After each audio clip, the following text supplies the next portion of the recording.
Zee 24 तास एक पाऊल पुढे ठरत असतात असं मला नाही वाटत.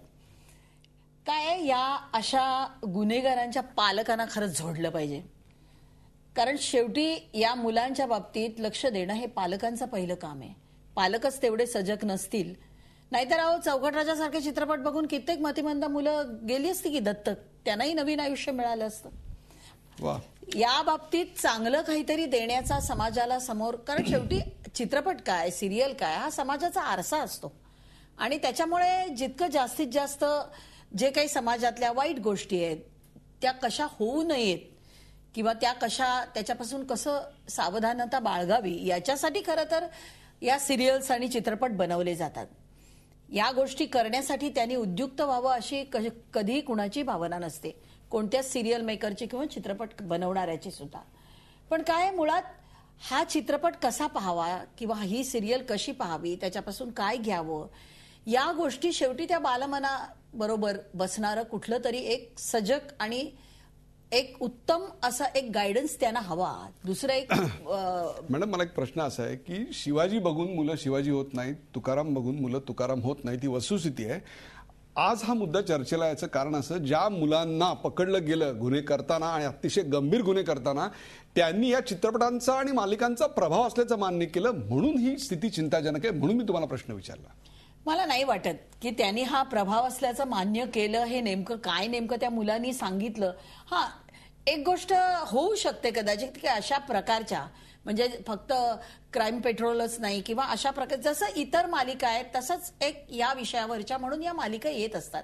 आता त्याच्यातला नेमका आपल्याच फायद्याचा तो पोर्शन तेवढा घेतला जातो, हा त्यांचा फायद्याचा भाग आहे किंवा हे आपल्यावरचं बालन दुसऱ्यावर ढकलण्यासाठी एक सुलभ स्पष्टीकरण आहे. अगदी सहज सोपं सुलभ जे सोयीचं असतं ते. कारण आता ते त्यांना प्रत्येकाला जर का स्पष्टपणाने बोल म्हणून सांगितलं ना तर प्रत्येक जण आपल्या आईबापाचं नाव घेईल की यांचं माझ्याकडे धड वयात लक्ष नाही म्हणून आम्ही असं वागलो. पण ते करण्याचं धारिष्ट्य त्यांच्यात नाहीये, म्हणून सोयीनं कुठेतरी कुणावर तरी ढकलायचं म्हणून ही या गोष्टी आलेल्या.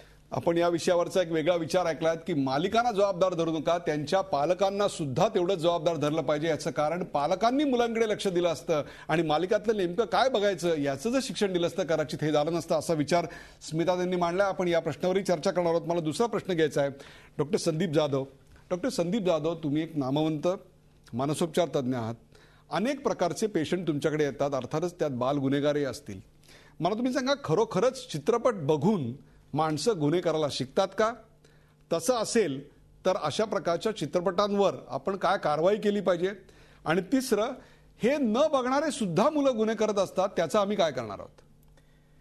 खरं म्हणजे इथे मी सांगू शकेन की कावळा बसायला आणि फांदी तुटायला एक वेळ झाली असं असतं. ती फांदी वीक असेल तरच कावळा बसल्यावरती ती फांदी तुटू शकते.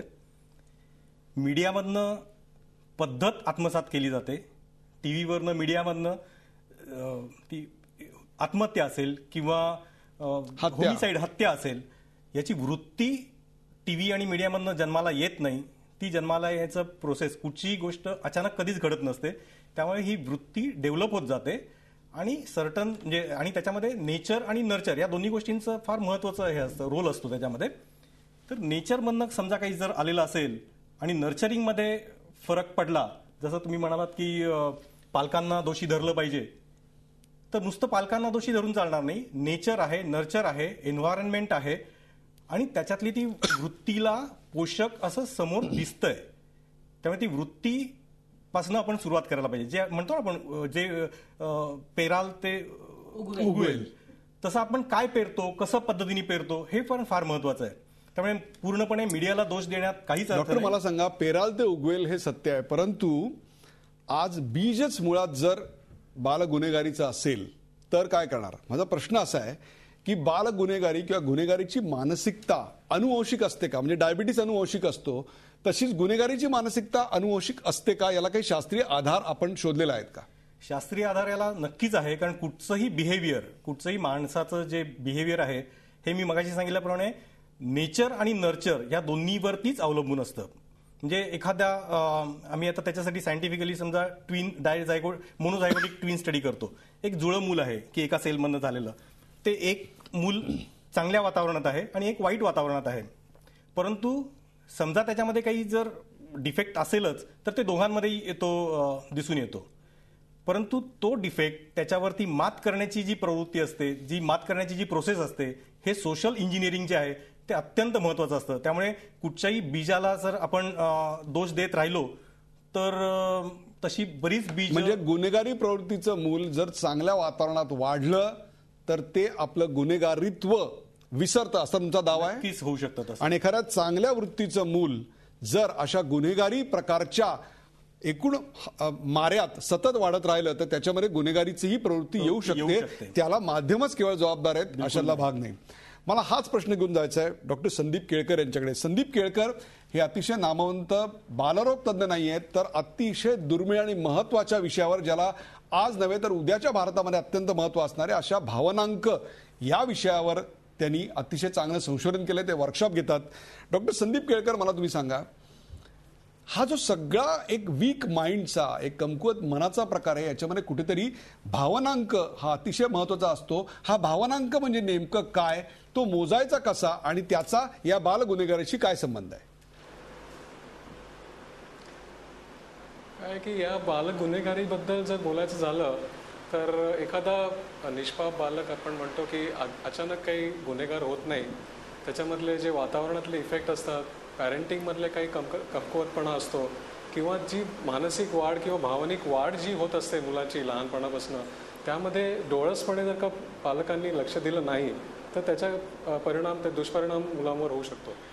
आता भावनिक बुद्धिमत्ता हा जो कन्सेप्ट नवीन आलेला आहे, त्याच्या आधी मला एक जगामध्ये एक सर्वे झाला होता त्याबद्दल सांगायचं आहे की हा जागतिक सर्वे जो झाला होता त्यामध्ये असं लक्षात आलं आहे की मानसिक अस्वास्थ्य म्हणजे भावनिक अस्वास्थ्य मुलांमध्ये अतिशय वाढलं आहे जगभर. आणि असं दिसून आलं आहे की मुलांमध्ये रागेटपणा वाढला आहे, हिंसक वृत्ती वाढले, एकाकीपणा वाढला आहे, नैराश्य वाढलं आहे, बिहेवियर म्हणजे वर्तन समस्या वाढल्या आहेत. आणि या सगळ्याचं कारण शोधण्याचा प्रयत्न मानसशास्त्रज्ञ करतायत गेले कित्येक वर्ष. आणि त्यामध्ये त्यांना असं लक्षात आलं की मुलांची जी वाढ होत असते, भावनिक वाढ आणि भावनांबद्दलची सजगता आहे किंवा भावनिक बुद्धिमत्ता जी लहानपणापासून वाढायला पाहिजे, त्यासाठी डोळसपणे पालकांनी आणि पूर्ण समाजाने, शिक्षण व्यवस्थेमध्ये त्याचा अंतर्भाव करायला पाहिजे. ते एक मिसिंग पीस आहे आपल्याकडे. आणि फक्त बुद्धिमत्तेकडे लक्ष देऊन भावनांकडे आणि भावनिक बुद्धिमत्तेकडे दुर्लक्ष करण्याचे हे अतिशय चुकीचे परिणाम दिसत आहेत असं माझं मत आहे. डॉक्टर संदीप, मला तुम्ही सांगा की जेवढे पालक त्यांच्या शिक्षणातल्या मार्काबद्दल आणि त्यांच्या टापटिपीबद्दल, त्यांच्या एकूणच सर्वांगीण वाढी, त्यांनी चांगले कपडे घातले पाहिजेत, त्यांनी चांगल्या गाड्यातनं फिरलं पाहिजे, त्यांना चांगलं घर दिलं पाहिजे, त्यांना चांगल्या पॉश रूम्स असल्या पाहिजेत, त्या रूमला एसी असलं पाहिजे, ह्याच्यावर खर्च आणि लक्ष देतात. त्यापेक्षा सुद्धा त्या मुलांची भावनिक बुद्धिमत्ता वाढली पाहिजे, याच्याकडे लक्ष दिलं पाहिजे. अगदी नक्कीच. कारण पहिल्यापासून आपण बघितलं की घर हे खरं म्हणजे भावनांची शाळा आहे. घर आणि शाळा पण. आणि घरामध्ये आपण पालक जे भावनांना आपण स्वतः सामोरं जातोय, स्वतःच्या भावना व्यक्त करतोय, त्यामधनं मुलं पण शिकत असतात बघून बघून. आणि असं लक्षात आलंय की एका सर्वेमधनं की पालकांना आता मुलांना दिला जाणारा वेळ आहे तो 15 मिनिटापर्यंत कमी आलेला आहे. आणि ही अतिशय शोकजनक बाब आहे, शोकजनक ट्रेंड आहे. मुलांना जेवढा वेळ आपण देतो पालक म्हणून, त्याला क्वालिटी कशी द्यायची, त्यामध्ये मुलांच्या भावनिक वाढीसाठी किंवा मुलांची भावनिक क्षमता, कौशल्य वाढण्यासाठी काय काय करायचं याबद्दल अतिशय अज्ञान आहे पालकांमध्ये. त्यामुळे पालकांना ब्लेम करण्यात, त्यांना टीका करण्यात, त्यांच्यावर टीका करण्यात काही अर्थ नाही आहे. तर त्यांना ट्रेन करणं आवश्यक आहे, त्यांना काही कौशल्य शिकवणं आवश्यक आहे. त्यांना नेमकी कोणती कौशल्य शिकवायची आहेत याची चर्चा आपण तिसऱ्या सेगमेंटमध्ये करणार आहोत. आत्ता मला ब्रेकवर जाण्यापूर्वी पुढच्या सेगमेंटचा प्रश्न सांगायचा आहे आणि त्याच्यावर मला गौरी वैद्य यांच्याकडून पुढच्या सेगमेंटमध्ये उत्तर हवं आहे. आणि ते म्हणजे आजची मुलं असं का वागतायत, असं काय आहे त्यांच्यावर प्रेशर, असं काय दडपण आहे की त्या मुलांना असं वागावं असं वाटतं. आणि अशा वागणाऱ्या मुलांबद्दल एक पोलीस म्हणून पोलिसांचं काय दृष्टिकोन आहे, त्यांचं काय कर्तव्य आहे, हेही आपण DS स्वामी यांच्याकडनं जाणून घेणार आहोत. झी 24 तास, एक पाऊल पुढे.